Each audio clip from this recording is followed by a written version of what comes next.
Los cielos cuentan tu gloria, Señor.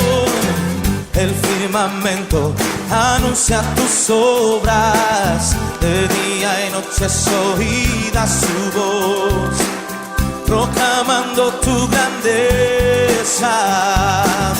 Los cielos cuentan tu gloria, Señor. El firmamento anuncia tus obras. De día y noche es oída su voz, proclamando tu grandeza. Y yo proclamaré tu grandeza y tu poder, y anunciaré con mi vida que tú eres el Rey. Y como el cielo y las estrellas, portador de tu gloria seré. Y yo proclamaré tu grandeza y tu poder, y anunciaré con mi vida que tú eres el Rey. Y como el cielo y las estrellas, portador de tu gloria seré.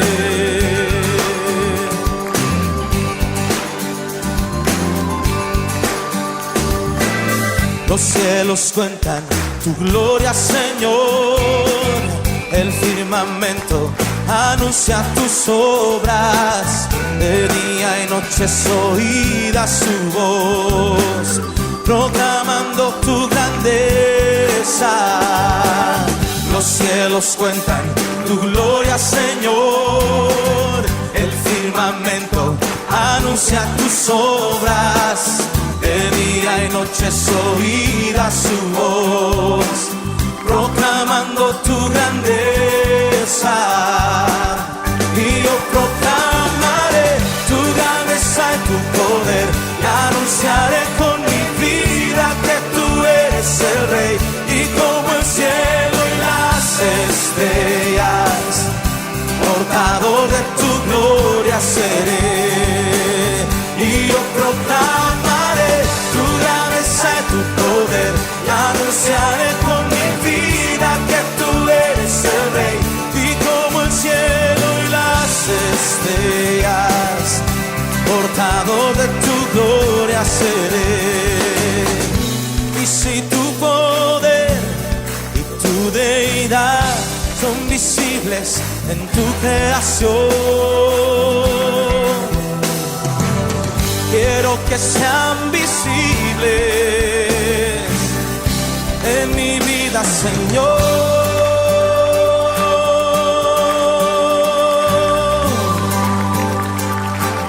Y yo proclamaré tu grandeza y tu poder, anunciaré con mi vida que tú eres el Rey.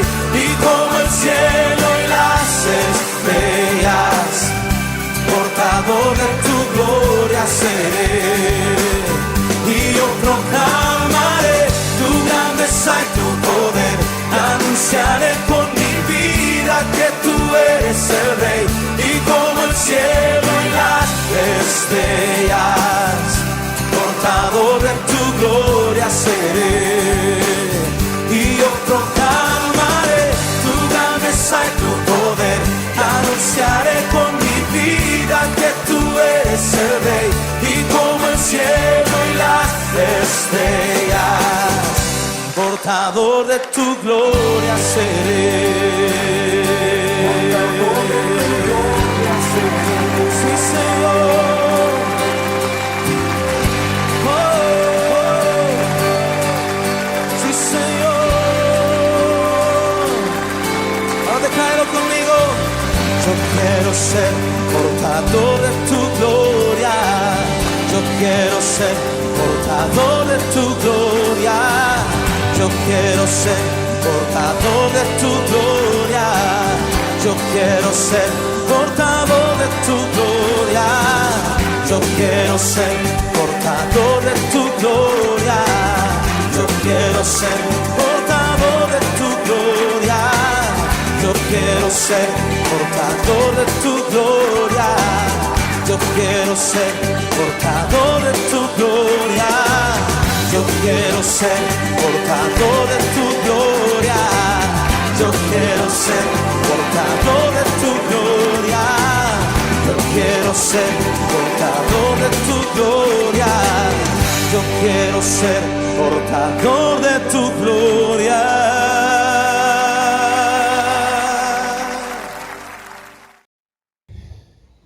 Hermanos, quiero invitarles a buscar la palabra de Dios en el libro de Zacarías. Este gran profeta menor del Antiguo Testamento, Zacarías. Y quiero decirles, hermanos, que muy pocas veces he predicado respecto al libro de Zacarías. Y si bien es cierto, el pasaje de hoy día, que es central, se repite muchas veces en los círculos cristianos, la verdad que no lo había predicado nunca. Y nace esta predicación a través del culto de oración del día jueves, más que nada. Tenía un mensaje para la iglesia en esta mañana, pero el Señor confirmó esta palabra. Y ahí está proyectado ya el capítulo número 4, versículo número 1 al 10. Y le puse varios títulos a la palabra de esta mañana. Y borré, puse otro, finalmente otro, y finalmente con puntos suspensivos y entre comillas, finalmente por su Espíritu. Y como estamos hablando del Espíritu Santo durante todo este tiempo, por su Espíritu. Vamos a leer la palabra de Dios. Y los que podemos ponernos de pie para leer, lo hacemos. Los que no, pueden permanecer sentaditos. Y vamos a leer una vez la palabra de Dios, porque probablemente alguna persona no está con Biblia, y él o ella va a escuchar la lectura de nosotros. Vamos a leer entonces en forma alternada un versículo cada uno de nosotros. Empiezo yo leyendo el versículo 1. El candelabro de oro y los olivos. Volvió el ángel que hablaba conmigo y me despertó como a un hombre a quien se despierta de su sueño.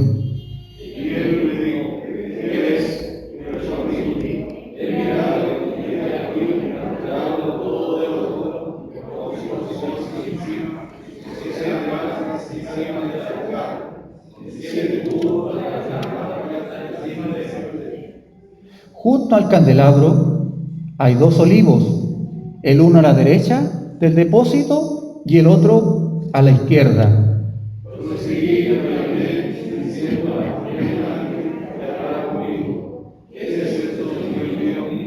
Y el ángel que hablaba conmigo me respondió: ¿no sabes qué es esto? Le dije: no, Señor mío.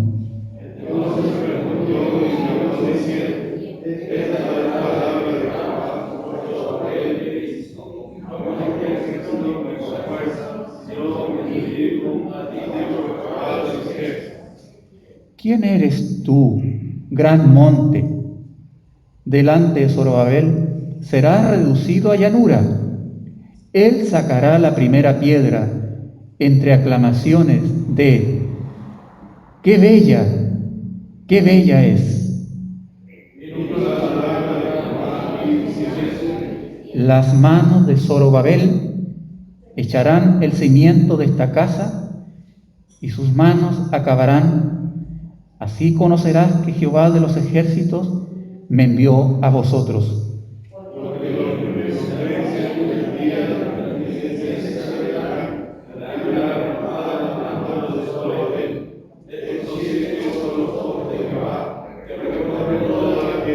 El Señor bendiga la lectura de su palabra. Hasta ahí vamos a llegar. Quiero decirles, hermanos, que poder interpretar el libro de Zacarías no es nada de fácil. El libro de Zacarías está compuesto por 8 visiones. Poder interpretar las visiones no es nada de fácil, un poco complicado. Zacarías es un profeta mesiánico. Pero ¿sabe qué? En esta mañana, más que ir por el lado mesiánico, yo voy a ir en esta mañana a compartir esta palabra por el lado eclesiológico para la iglesia, por su espíritu. Ahora usted puede, después de la lectura de la palabra, entender un poquito más esa figura que está proyectada en las pantallas, de lo que acabamos de leer, ¿cierto? La visión que tuvo el profeta Zacarías. Zacarías fue contemporáneo de Ageo en su ministerio, cuyo ministerio se desarrolló aproximadamente en el año 520 antes de Jesucristo. El mensaje de Zacarías se divide en dos partes. Del capítulo 1 al capítulo 8 anuncia la restauración del templo. Y la última parte, del capítulo 9 al 14, anuncia el futuro de las naciones de Israel y también la venida del Mesías y el reino de Cristo. Para los hermanos que toman notas y que observo que toman notas en la escuela dominical, ¿qué significa Zacarías? Bueno, Zacarías significa el Señor recuerda. El Señor recuerda. Bonito nombre, ¿cierto? El Señor recuerda. El Señor no se olvida.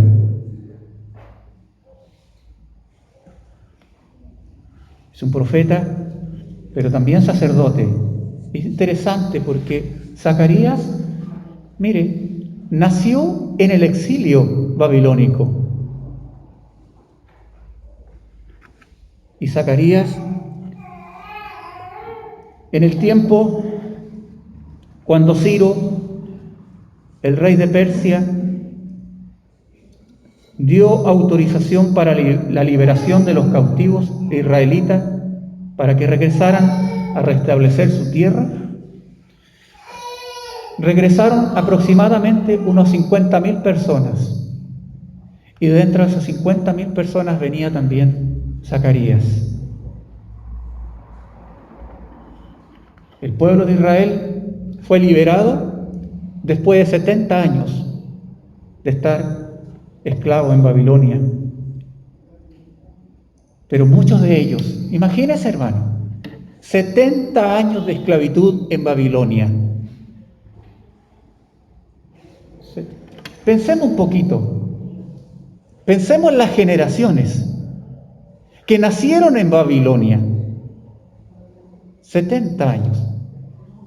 Imagínense aquellos que nacieron allá, póngale 1 año, 2 años de haber llegado, y permanecen allá 70 años.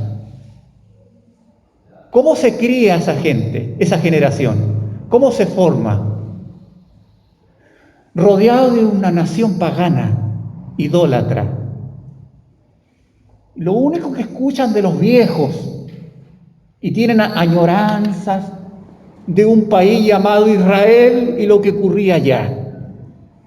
Pero esta generación nueva se forma y se cría lejos del templo, de todos los rituales, sacrificios que se desarrollaban allá en su patria.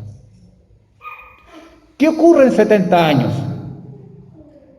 ¿Cómo se forman? Después crecen como adolescentes, como jóvenes, y llega una etapa donde ellos forman familia, ¿no? Se casan, vienen otras generaciones. ¿Tendrán amor por Israel esas generaciones? ¿Se dan cuenta? Muchos de estos que nacieron, formaron allá, ¿qué hicieron? Hicieron sus negocios, ¿o no? Sus trabajos, sus emprendimientos, formaron familias, se establecieron ahí, a lo mejor en Babilonia estaban bien. Ahora cuando Ciro da libertad, ¿regresarían? Por eso un puñado de 50.000 personas nada más regresaron.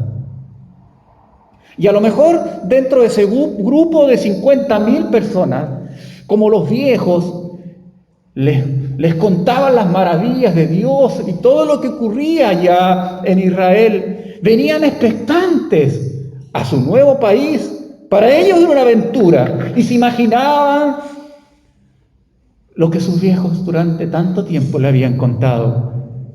Alrededor del brasero, en las noches, a lo mejor, esas historias maravillosas. Pero cuando llegan allá a Jerusalén, ¿qué es lo que encuentran? Ruinas. No había nada de lo que ellos le habían contado a sus viejos. Ruinas. Un ambiente desolador, tremendo.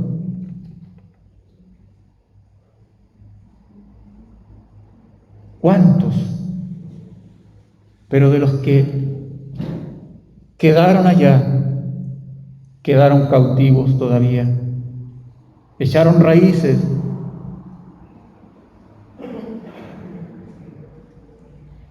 En aquel lugar.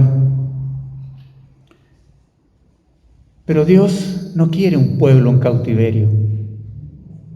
Dios quiere un pueblo libre.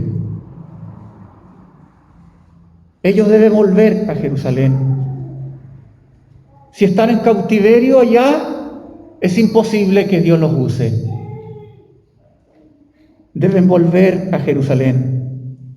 Dios quería hacer una nueva nación de testimonio para toda la tierra, porque aquí no había un testimonio terreno para las demás naciones. ¿Cuál era el testimonio para esta generación y para las demás generaciones de un Dios de la tierra? A ver, no hay.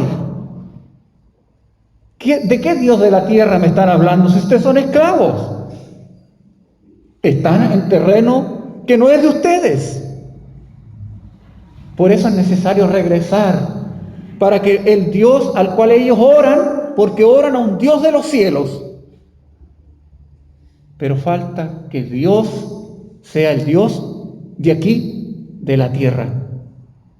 Volver a formar una nueva nación. Pero para ello debían regresar y ser parte de un pueblo santo, no mezclado con otras naciones. El pueblo que había regresado del exilio debía ser limpiado de sus pecados estando allá en Babilonia. ¿Y cómo Dios podía ser un pueblo santo? ¿Dios podía ser un pueblo santo estando en Babilonia? Hermano, Dios puede hacer un pueblo santo. Dios te puede hacer a ti una hija y un hijo santo si tú estás en Babilonia. Babilonia, estar en pecado. Pero Dios quiere hacer un pueblo santo. Dios quiere hacerte a ti una mujer y un hombre santo. Pero para eso necesita Dios sacarte del cautiverio del pecado, traerte de Babilonia, para ahora formar una nueva nación. Lo mismo sucede hoy con nosotros. ¿Cómo podemos ser embajadores de Cristo y dar testimonio de sus obras maravillosas si vivimos en pecados? En esa condición Dios nos puede utilizar. Y en ese escenario, como dije recién, cuando el pueblo llegó, encontró un escenario desolador. Sin embargo, a pesar del escenario desolador en el cual encontraron, lo primero que empezaron ellos a hacer es reconstruir el templo. Hermanos, es una enseñanza para nosotros en esta mañana. Hemos pasado por una pandemia. ¿Cuántos han quedado en el cautiverio todavía, hermanos? Hay hermanos que no han regresado. En esta hora le damos gracias al Señor por la vida de nuestro hermano Luis Orlando. Pero hay hermanos en cautiverio. En estos 2 años han hecho sus tiendas, han hecho sus negocios. Ahora ellos han formado un nuevo estilo de vida, otras comodidades, unas agendas distintas. Pero Dios, ¿cómo los va a utilizar ahí? Necesitan salir del cautiverio. Necesitamos. Dios quiere formar nuevamente a su pueblo, a su iglesia. A lo mejor tú has llegado y has encontrado un escenario similar, una iglesia desoladora, con espacios vacíos todavía. No era la iglesia que tú esperabas recibir y estar. Pero Dios quiere hacer un pueblo santo en su iglesia con los que han regresado. Sí, hermanos. El remanente era pequeño. Los recursos eran limitados. Yo hago memoria. Cuando abrimos el templo, nos preparamos como directorio, dijimos, ¿qué vamos a hacer si viene toda la gente y no cumplimos con el aforo? Era un aforo de 50 personas. Y dijimos, bueno, tendremos que usar el patio, no sé, algo haremos. Y nos preparamos con expectativa. Y resulta que semanas organizándonos. Y cuando abrimos el templo, ¿sabe cuántas personas llegaron? Con todo el directorio contado y los que no habíamos preparado, 35 personas. Y eso fue en todas partes, en todas las congregaciones. El remanente era pequeño, los recursos limitados. ¿Y sabe qué, hermanos? Lo que ocurre también acá es que ellos tenían en la mente el gran templo de Salomón y regresan a construir el templo, pero tienen en la mente el gran templo de Salomón, construido con oro, con plata, con piedras preciosas, con la mejor madera de sus tiempos. ¿Cómo vamos a levantar un templo nuevamente con los recursos tan limitados y con un personal tan limitado? Les visitó el desaliento, el desánimo, el desencanto. Mejor nos hubiéramos quedado en Babilonia, dijeron algunos. Y más encima, se levantan los enemigos. Se levantan los enemigos. Entonces, hermanos, ¿qué ocurre? La obra se detiene. Y en este contexto, en el versículo 1, podemos leer lo siguiente. Volvió el ángel que hablaba conmigo y me despertó como a un hombre a quien se despierta de un sueño. Miren, él vio, Zacarías, una visión de un candelero. Recuerden que la obra estaba detenida, el pueblo estaba desalentado, desanimado. Y la visión era esta, que ustedes ven ahí, más o menos. Un candelabro que estaba conectado directamente a un olivo a la izquierda y el otro a la derecha, cuyo fondo que era alimentado por un tubo de cada olivo por el aceite. Esto se le estaba mostrando al profeta con 7 lámparas encendidas. Fíjese el tipo de aceite. Y fíjese, por eso yo me quedé con todas las figuras y me quedé con esta. Porque mire el tronco de los olivos.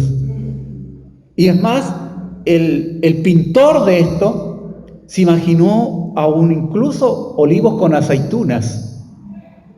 2 olivos fuertes, donde emanaba el aceite y había una lámpara encendida.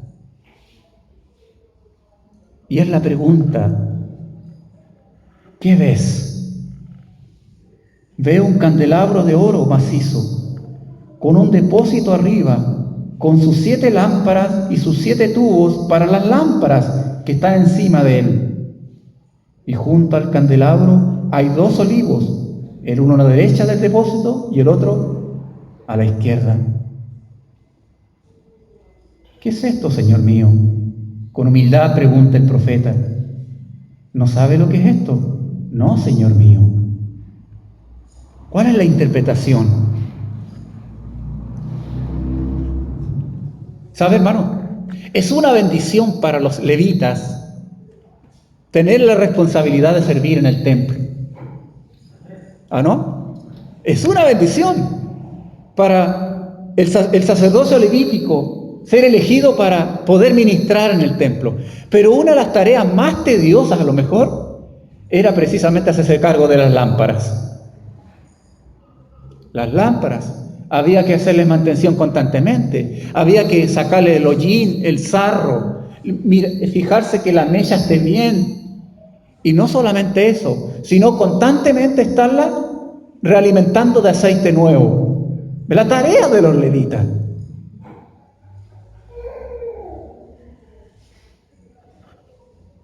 Pero aquí no vemos eso. Se acabó ese ministerio. Y en estas circunstancias, Dios lo que quiere hacer es levantarle el ánimo al pueblo y crear expectativas en el corazón. ¿Y sabe cómo lo hace? Lo hace a través de un encuentro personal con Él. Porque vino un ángel de nuevo conmigo, como en el capítulo 3 había venido ya un ángel. Y lo hace por medio de un sueño. Y qué bendición, hermanos, es ser despertado por Dios en tiempo de desaliento y desánimo. Aquí estaba el profeta. Qué hermoso es ser despertado por Dios a través de un sueño, y justamente cuando estoy desalentado, desanimado, el Señor me habla. ¿Le ha ocurrido a usted? ¿Usted ha tenido alguna experiencia espiritual de esta naturaleza, que Dios se le ha revelado en algún sueño y le ha mostrado algo espiritual? Dios permita despertarnos de nuestro adormecimiento para tener un encuentro personal con Él. Dios se le revela en forma personal al profeta, y lo hace también, en segundo lugar, a través de la palabra, porque el ángel habla con él. Pero en tercer lugar, lo más maravilloso, que lo hace a través del Espíritu Santo. Mira el versículo número 6, es como el centro de estos 10 versículos. Entonces siguió diciéndome: esta es la palabra de Jehová para Zorobabel. Eso es lo que le está diciendo al profeta Zacarías. Zacarías, esta palabra no es para ti, esta palabra es para Zorobabel. Zorobabel. No con ejército, ni con fuerza, sino con mi espíritu, ha dicho Jehová de los ejércitos. ¿Amén? ¿Cuántas alabanzas hemos cantado de esto, no? ¿Quién era Zorobabel? Zorobabel era el gobernador cívico de Jerusalén. Y Josué era el líder espiritual. El encargado de llevar adelante la construcción del templo era Zorobabel. Pero Zorobabel, ¿cómo estaba? Con los brazos caídos, desanimado, desalentado el gobernador. De hecho, fue el primer gobernador de Israel después del exilio. El trabajo se había estancado porque Zorobabel, el encargado, estaba desalentado, desanimado. ¿Qué pensaba Zorobabel que tenía que tener para poder construir el templo? Lo dice el versículo. Él pensaba que si tenía un ejército, pues si estaba en ruina. Esto lo podemos levantar solamente a través de un ejército de hermanos dispuestos a trabajar con fuerza humana. Un ejército que representa, hermanos, es la esperanza puesta en el esfuerzo colectivo. Son recursos, es el vigor de un grupo, es el símbolo de unidad y fuerza. No Zorobabel, y aquí voy a parafrasear en varias oportunidades. Zorobabel, estás equivocado. Estás equivocado, Zorobabel, porque piensas que podrás levantarte y levantarán la obra de Dios a través de un ejército y de grandes recursos humanos. Zorobabel, estás equivocado. Porque yo para llevar a cabo mi obra no necesito ningún ejército. No necesito ninguna fuerza humana. Lo único que necesito es mi Espíritu Santo. Mi obra no se lleva a cabo por el conocimiento, ni tampoco la fuerza de los músculos. Pero era lo que Zorobabel estaba esperando. Oh, si alguien viniera y me animara, si alguien viniera y me levantara, si en esta hora me vinieran recursos, yo sería distinto, podría desarrollar mi ministerio. No, Zorobabel, estás equivocado. Y fueron de ánimo las palabras del ángel para Zorobabel. Claro que sí, porque no es con la palabra, no es solo con la palabra y el Espíritu. Y si no es con la palabra y el Espíritu, entonces, hermanos, ¿cómo pretendemos tener ánimo? ¿Por qué entonces, en tiempos de desánimo, dejamos de tener estos encuentros con Dios? Si sabemos que el ánimo y el aliento viene del Señor y solamente del Espíritu de Dios, ¿por qué dejamos? ¿Por qué nos aislamos? ¿Por qué entonces dejamos de tener en tiempo de desánimo y desaliento encuentros con Dios, de imitar su palabra, de dejarnos guiar por el Espíritu Santo y de alejarnos de la comunión de los hermanos? ¿Por qué? Es con el Espíritu. Y la palabra Espíritu que se utiliza aquí es Ruach, que significa con el aliento, con el soplo. Y Dios sopló y dio vida. Dios abrió el mar rojo. Dios, el que obró, hizo una nueva creación, que dio vida a los huesos secos a través del Espíritu. El Espíritu en la Biblia representa, aquí está representado ¿por qué? Porque hay varios símbolos. Está representado por el aceite, ¿o no? ¿Qué hace el aceite? Reduce la fricción, refresca, ¿no? Sirve para curar quemaduras. El aceite en este caso sirve también para alumbrar esas lámparas de aceite, para transmitir calor. Es como una especie aromática. También para dar luz, etcétera, etcétera, el aceite. El Espíritu está simbolizado como el aceite. Cuán confundidos estamos muchas veces, pensando que la iglesia se levantaría si estuviera tal o cual ministro, si estuviera este predicador en la iglesia sería distinta. Si estuviéramos estos maestros de tal calidad, si estuviéramos estos músicos de tales características o un programa más entretenido, la iglesia sería distinta. Pero no, hermanos y amigos, no debemos olvidar por qué y para qué estamos acá en esta mañana. Porque la fiesta no es para nosotros. No necesitamos cultos más entretenidos. Porque la fiesta no es para nosotros, la fiesta es para Dios.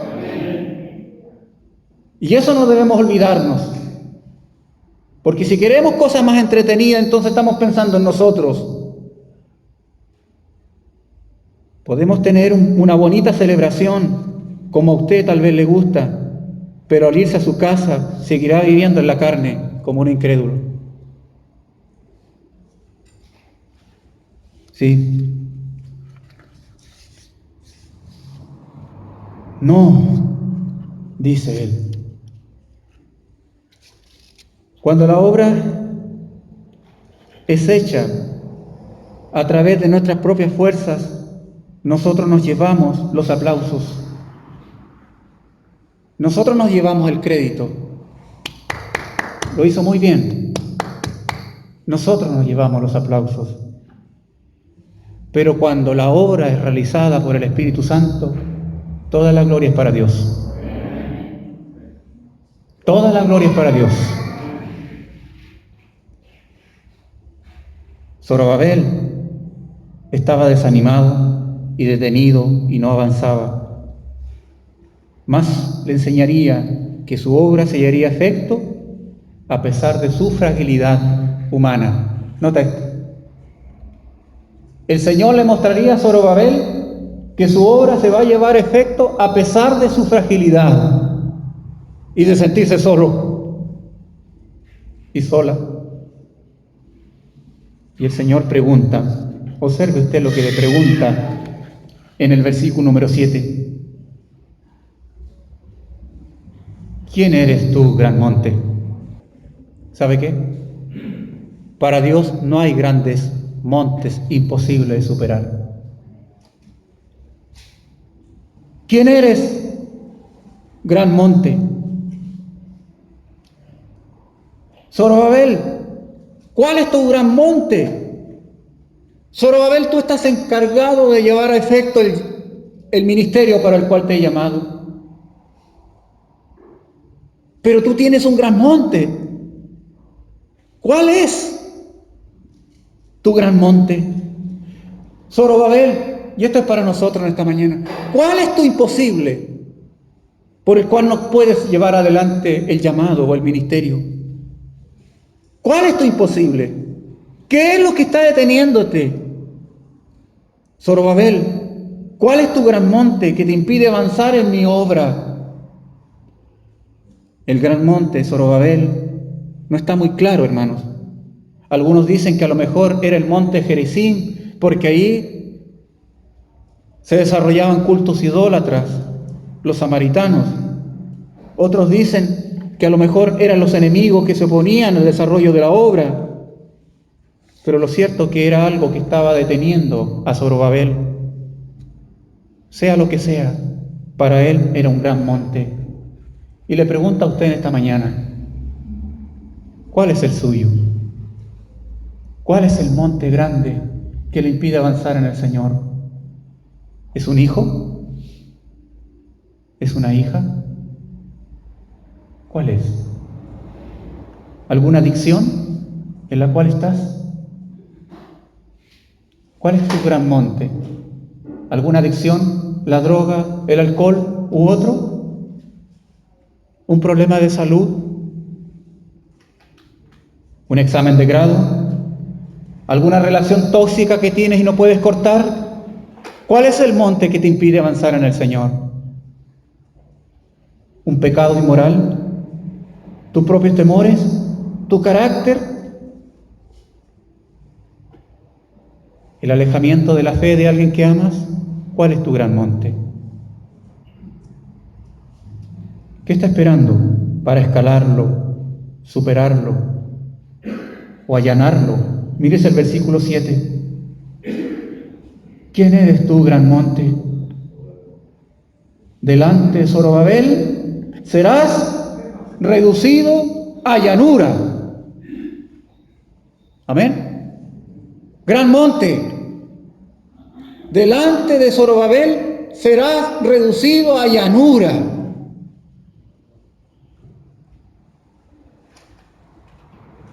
Él sacará la primera piedra entre aclamaciones. Versión 60, qué gracia. Pero la versión 95 repite 2 veces, qué bella es la piedra. Zorobabel, ¿por qué tú estás mirando ese monte? No tienes que desanimarte. Pues así como iluminan las 7 lámparas con el aceite de origen divino y no humano, de la misma manera la debilidad del hombre no es un obstáculo para llevar adelante la obra de Dios. Zorobabel, no debes dejar de confiar en tus ejércitos o en tus planes sin Dios. Hermanos, la obra se detuvo, ¿sabe cuánto tiempo? 16 años. 16 años se detuvo la obra. Pero Dios no sé cuánto tiempo ha estado detenido o detenida. Dios te llama a levantarte nuevamente y que cumplas el ministerio y el llamado de Dios para tu vida.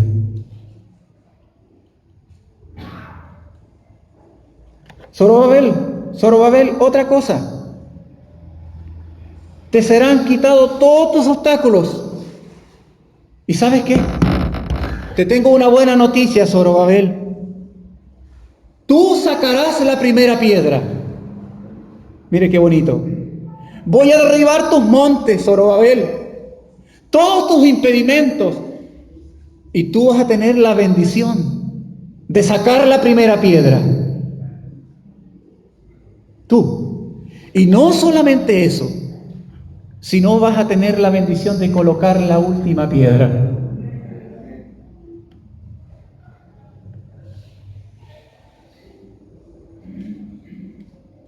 Esa piedra llegará a ser la cabeza del ángulo, y usted sabe a qué se refiere.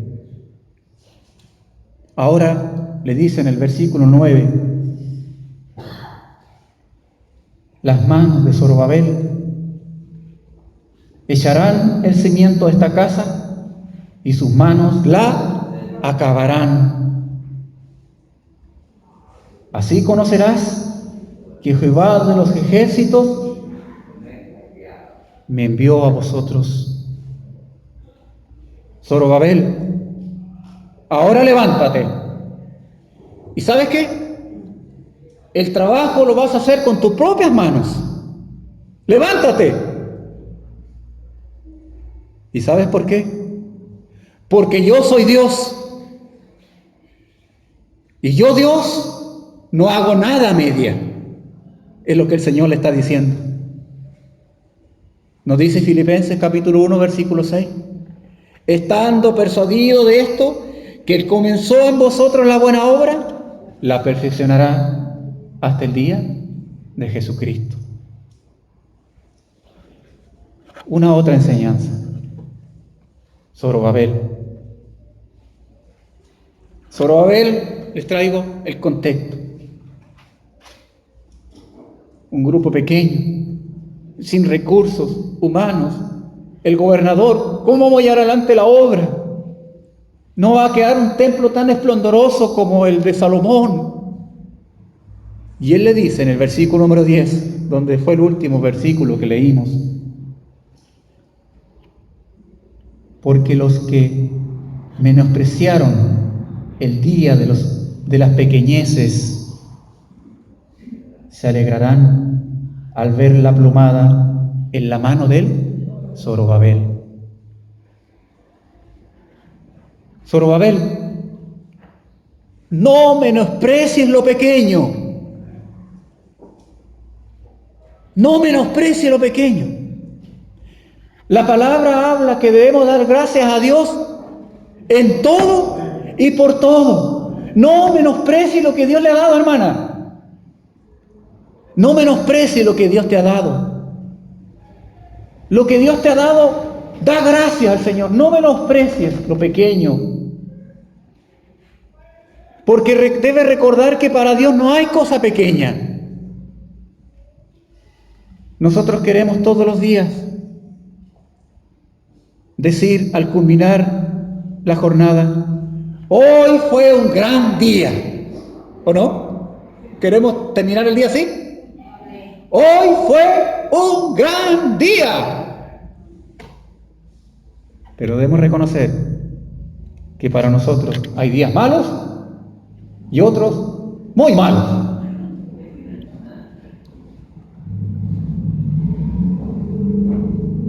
Días no grandes, sino pequeños. El lunes recibí una mala noticia familiar y me derrumbé. Me derrumbé por momentos y dije, hoy día es un día malo.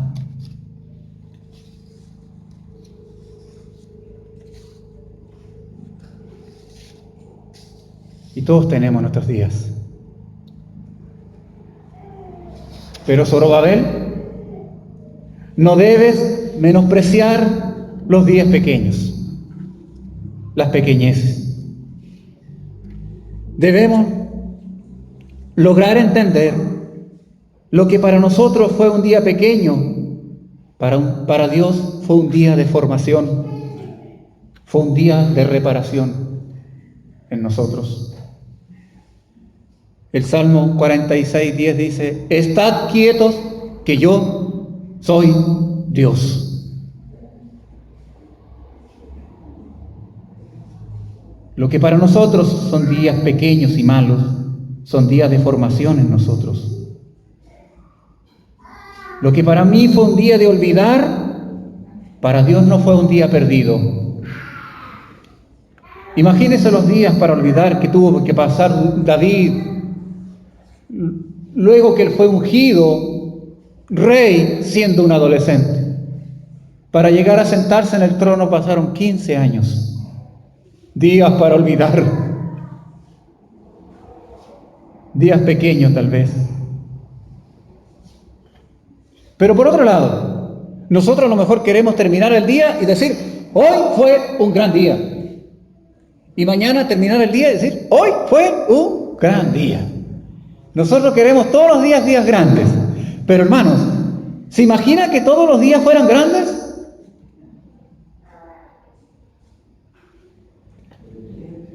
Son los días pequeños los que nos hacen más humildes. Son los días pequeños los que nos llevan a las rodillas. Son los días pequeños donde hemos elevado las oraciones más hermosas a Dios. Son los días pequeños donde hemos orado y llorado a Dios. En los días más pequeños. Son los días pequeños los que nos hacen sentarnos al lado del que tiene un día pequeño, como los amigos de Job, que estaba sentado en las cenizas, rascándose con un tiesto. Son esos días pequeños los que nos hacen viajar y sentarnos a alguien que está sufriendo. Son gracias a los días pequeños que nos han hecho más empáticos con el que sufre. Si solo tuviéramos días grandes, seríamos tremendamente orgullosos, seríamos soberbios. ¿Y sabe qué? Andaríamos dándole la receta a todo el mundo de cómo vivir una vida victoriosa. Y a lo mejor escribiríamos libros, 7 pasos para vivir una vida en victoria. O 10 pasos. O mejor, si fuéramos más orgullosos, 3 pasos. Estaríamos dándole la receta a todos los demás de cómo vivir días sin pequeñeces. ¿Sabe qué? Pero el diablo le teme cuando los verdaderos hijos de Dios pasen días pequeños. ¿Y sabe por qué? Porque los verdaderos hijos de Dios, cuando pasan días pequeños, ellos van a las rodillas, ellos van a la oración, ellos guardan ayuno, ellos claman al Padre en aflicción, piden oración a la iglesia y claman a Dios que los defienda. Por eso el enemigo teme que los verdaderos hijos de Dios pasen por días pequeños, porque eso es lo que van a hacer. Si nosotros le preguntamos a hermanos que han pasado por grandes pruebas, ¿qué hicieron? Oh, hermanos, aquí tenemos muchos ejemplos de hermanos que pasaron por pequeñeces, días pequeños, pero ellos se agarraron de la cruz. Aquí vemos a nuestra hermana Jessica Montesino, que no está en esta mañana, pero ella pasó por uno de los cánceres más terribles y se agarró de la cruz de Jesucristo. Y ahora vemos la obra hecha en su vida. Oh, nuestra hermana Viviana, hay tantos casos en nosotros que en sus días pequeños siguen perseverando en la fe. Zorobabel era el gobernador encargado de llevar a efecto la obra de la construcción, como ya dijimos, y a lo mejor ni siquiera era ingeniero civil. Pero ¿sabe lo que Dios le dijo? ¿Y sabe lo que le dio? Más encima, en el versículo número 10 al final. Pasa por alto, pero mi hermano Bernardo, yo sé que no. ¿Qué dice al final del versículo número 10? Dice, se alegrarán al ver ¿qué cosa? Al ver la plomada en las manos de Zorobabel. ¿Usted sabe lo que es la plomada? La plomada, hermanos, está en las manos de Dios. La plomada es un instrumento usado en la albañilería, ¿cierto? Es una pieza fundamental para el albañil. Es una pieza de plomo suspendida por un hilo para probar si la pared está recta o no. La plomada, ¿sabe qué? Por muy capaces que sean los ingenieros, estudiosos de la universidad y sean muy elocuentes en sus conocimientos, pero finalmente, ¿quién tiene la última palabra? La plomada. Un sencillo instrumento. La plomada se convierte en el juez inapelable sobre el verdadero estado de una construcción. Los expertos constructores pueden dar tremendas cátedras y opinar, pero el veredicto final lo tiene la plomada. Su veredicto es definitivo e inapelable, recto o chueco. Lo dijo la plomada. La plomada estaría en las manos ¿de quién? De Zorobabel. Se alegrarán cuando vean en Zorobabel, que antes estaba desalentado, desanimado. Familia, yo tengo la plomada. Caminaremos ahora en rectitud. El que tiene la plomada se alegrarán. Pero hay un maestro mayor que Zorobabel, en cuyas manos está la plomada. El perito arquitecto. ¿Quién es? Jesucristo. Jesucristo.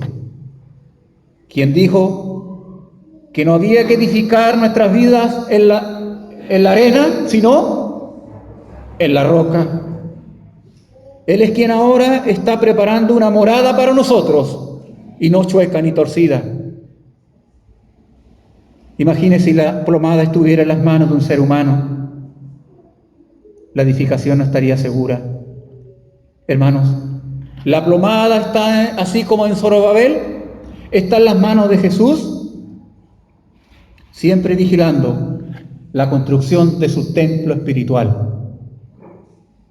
Él tiene la plomada y en esta hora me mide a mí y sabe cómo yo estoy en mi interior. Si estoy chueco o estoy recto en sus caminos. Él en esta hora de la mañana pasa revista a cada uno de los que están aquí. Y pone la plomada por medio de ese Espíritu Santo. Y sabe cómo estás tú ante Dios. ¿Recto? ¿Recta? ¿O torcida? ¿Y sabe por qué? Porque los ojos del Señor recorren toda la tierra. ¿Amén? Nos dice el versículo número 10.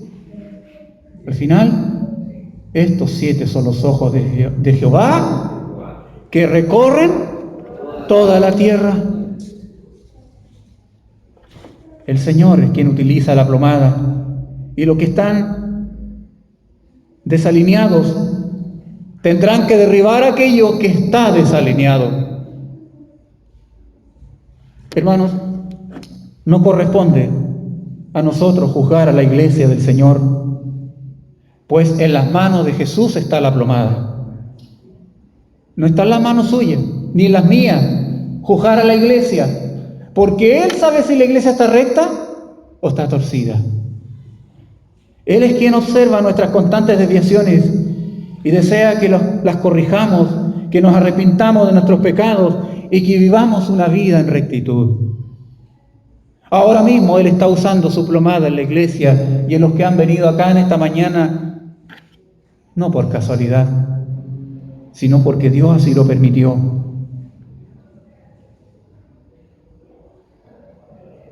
Él está usando la plomada de su iglesia por medio de la palabra que nos advierte sobre los peligros de vivir una vida desplomada, de vivir una vida torcida. El autor de los Hebreos hacía un llamado: haced sendas derechas para vuestros pies, para que lo cojo no se salga del camino, sino que sea sanado. Hebreos 12:13. Hermanos, en esta mañana el Señor pasa su plomada. Es la palabra que en esta mañana nos interesa. Es la palabra que nos guía a vivir rectamente. Es la palabra que nos alerta cuando estamos torcidos. ¿Qué le ha hablado a usted el Espíritu Santo en esta mañana? ¿Qué le ha hablado? Ya al estar finalizando esta palabra, le pregunto a usted, que le hable a usted como lo hizo conmigo, como lo hizo con Zacarías, como un hombre, como una mujer que despierta de un sueño, hoy día domingo, hoy 19 de junio. Que el Señor te hable a ti, hermana y hermano, visita que estás en esta mañana, como alguien que despierta de un sueño. Hoy es el día de despertar. Hoy es el día de reconocer que no podemos hacer nada por nuestras fuerzas, aunque el ejército nos respalde, que no podemos vencer los obstáculos de nuestros montes, como aprendería el desanimado Zorobabel, y que todo solo sería posible con la llenura del Espíritu Santo. Pregunto, hermanos, a usted en esta mañana, ¿está pasando alguno de estos días de pequeñeces? ¿Un día complejo, difícil, de pequeñez? ¿Estás detenido y no puedes avanzar? ¿Hay un gran monte obstaculizando tu caminar y no sabes cómo superarlo? Confía en el Señor. Espera en Él. Él puede hacer cosas extraordinarias. Y cuando lo haga, reconócele en todos tus caminos. No seas como aquel varón que subió a limpiar el techo. Con una habilidad extraordinaria, tomó una escalera grande y se subió. Pero, ¿sabes? Dejó la escalera tan parada, no con mucha inclinación, que cuando venía bajando, la escalera se vino hacia atrás. Y era una escalera de 5 metros. Y se agarró a la escalera y dijo, aquí me mato. Y dijo, Señor, ayúdame. Y la escalera se vino atrás. Y la escalera justo había un árbol atrás. Y la escalera se sostuvo en el árbol. Y él quedó suspendido. Y en ese momento él dijo, Señor, ya no me ayude. El árbol me ayudó.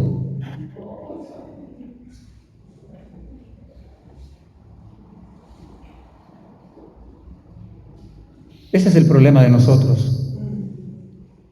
Dios siempre ha extendido su mano de amor, de liberación y misericordia, pero el hombre se conforma con unas simples ramas, y así también es endeble su vida. ¿Desea hoy que Dios guíe su vida? Él pasa a la plomada. ¿Desea hoy que Dios guíe su vida? Hoy, 19 de junio, ¿desea hoy tener una experiencia como un hombre, como una mujer despertando de un sueño y ahora usted determina servir al Señor? Hoy despierta una nueva realidad. ¿Está hoy dispuesta o dispuesto a entregarle su vida a quien tiene en su mano la plomada? ¿Está pasando ahora por días pequeños y necesita oración? Quiero decir lo siguiente. Si está pasando por días pequeños y necesita oración, después que la iglesia termine de orar por usted, usted dirá, hoy es un gran día. Hoy es un gran día. Los que puedan ponerse de pie, por favor, háganlo en el nombre del Señor. Y vamos a terminar orando al Señor. Vamos a orar al Señor.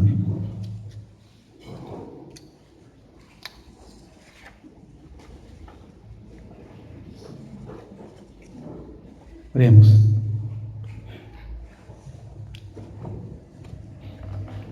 Señor, esta mañana oramos por todas aquellas personas que vinieron y tú tenías una palabra para ellos en esta mañana, Señor. Oramos por todas aquellas personas que hoy día determinarán entregar su vida a Jesucristo. Hoy, 19 de junio, tal vez no tenía ninguna importancia, pero a partir de hoy día sí, Señor. Hoy han sido despertados de su letargo, de su sueño, de su desánimo, como lo hizo usted con Zorobabel. Bendito Señor. Oramos, Padre Celestial. Fue nuestra oración matutina. Señor, permita que nosotros seamos en esta hora bendecidos en este día, porque una persona ha entregado su vida a Jesucristo. Si coloqué ese texto, quiero que usted se apropie de él. Y a lo mejor lo podemos leer juntos, en el nombre del Señor. Apropiese esto. ¿Lo leemos juntos? Pues ahora, Zorobabel, esfuérzate, dice Jehová. Esfuérzate también, Josué, hijo de Josadac, sumo sacerdote, y cobrad ánimo, pueblo de toda la tierra, dice Jehová, y trabajad, porque yo estoy con vosotros, dice Jehová de los ejércitos. Amén. Así sea, hermanos. Dios les bendiga. Amén.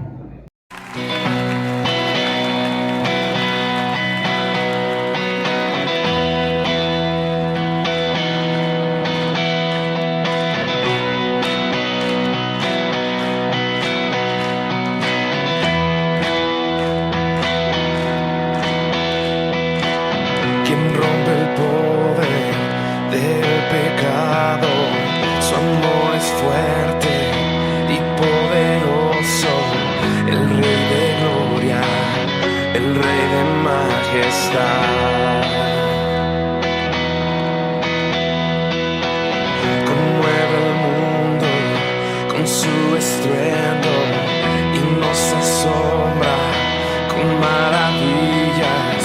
El Rey de gloria, el Rey de majestad. Gracias sublimes, perfecto es su amor. Tomaste mi lugar, cargaste tú mi cruz, tu vida diste ahí, y ahora libre soy. Jesús, te adoro por lo que hiciste en mí.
venció.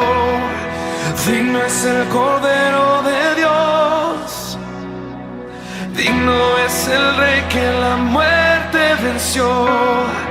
Digno es el Cordero de Dios, digno es el Rey que la muerte venció.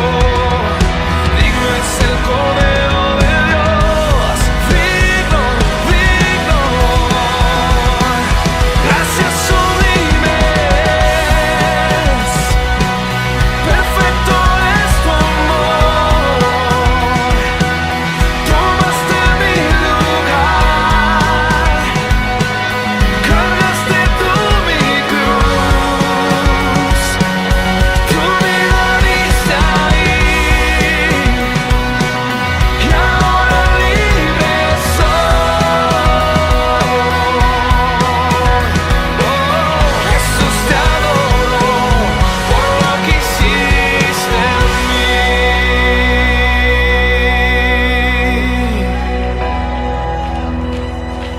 Gracias sublimes, perfecto es tu amor. Tomaste mi lugar.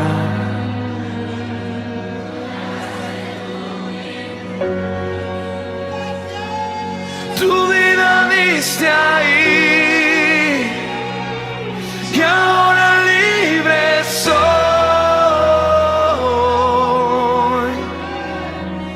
Jesús, te adoro por lo que hiciste en